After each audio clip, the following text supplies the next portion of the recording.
Cocofanto elefanto.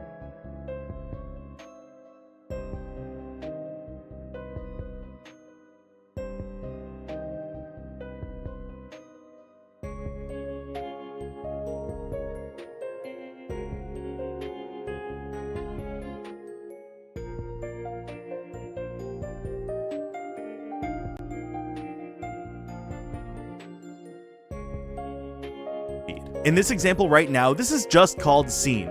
But let's say I want this to be the scene I want people to see when I'm playing games. What I can do, I'm going to focus on. Do you need a free and easy way to capture your gameplay? Introducing Outplayed. Record anything on your PC.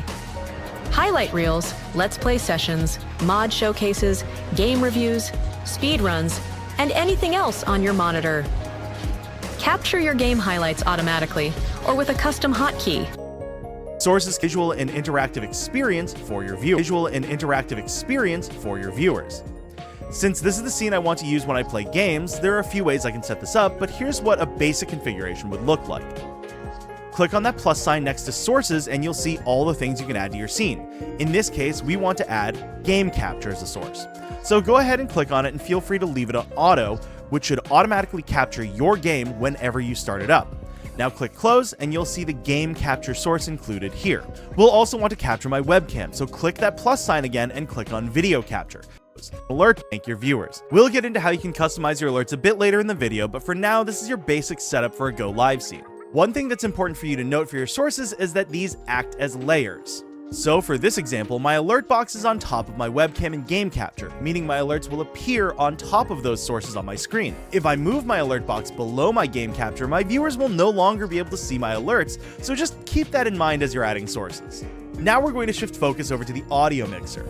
This is relatively straightforward. You'll just want to click that settings cogwheel, click on the dropdown for your mic, and ensure the correct device is selected. For audio monitoring, you'll want monitor and output selected to ensure that your audio is making it onto your stream. Now let's get into some of the most important settings you can change to ensure your stream quality looks great. A lot of these settings can change depending on how powerful your computer is, but for now we're going to optimize these settings and ensure that our stream can run efficiently at 720p and 30 FPS. Generally, this is a good middle ground to ensure your stream quality looks good for your viewers while making sure your computer has enough resources to run your game. Luckily, Twitch is a handy guide for their recommended settings, which we'll link down in the description below. We're also using an NVIDIA graphics card, but if you're using AMD, definitely check out that link because a few of your settings are going to look somewhat different. For streaming at 720p and 30 FPS, we're going to go into the settings in Streamlabs desktop right here, go into video, change to advanced mode.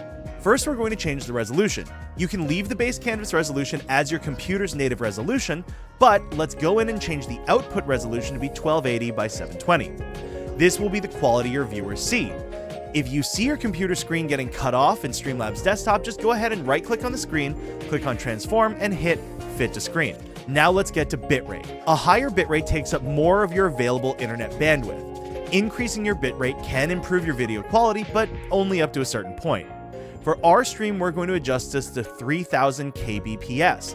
If you have good enough internet and want to bump the quality, you can try 4500 or 6000 here, but for a stream of 720p and 30 FPS, 3000 for the bitrate should generally be fine. For rate control, go ahead and leave this on CBR. For the preset, leave it on medium quality, and for keyframe interval, you can do 2, and for max B-frames, you can also do 2. Next, let's go into video settings here and change the frame rate to 30 FPS. At this point, you're pretty much ready to go live. If you want, just hit that green Go Live button, enter your stream information, and you're good to go. And if you want to record yourself, you don't have to go live. You can just hit that red record button right here to save a video. But before we go live, we're actually going to want to go a bit deeper and show you how to customize your alerts and add some different widgets. I've already shown you how to add alerts, but let's go in now and show you how you can customize what these will look and sound like. Again, you can do this from within Streamlabs desktop by right-clicking your alert box source and clicking on properties, which will allow you to change things like the alert image, sound, and layout, but this is a little easier to do within that dashboard I mentioned earlier, so let alert box from you can customize platforms and do that. You can see you can also easily automatically on it.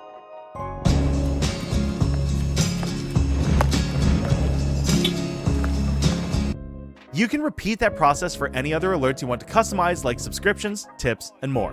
In case you have no idea what you want your alerts to be, we also offer a ton of pre-made alerts that you can choose from and look awesome.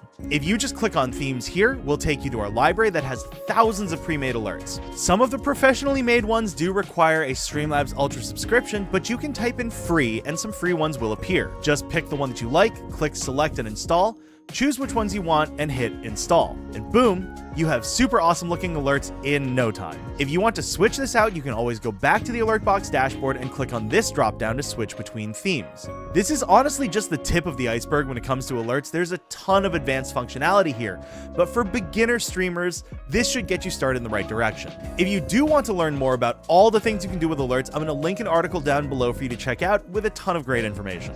Now we're going to add a widget. Widgets are fun, interactive elements that keep your audience engaged, and there's a ton of different widgets you can pick from. We have a tip jar, an event list that will display all your followers, and so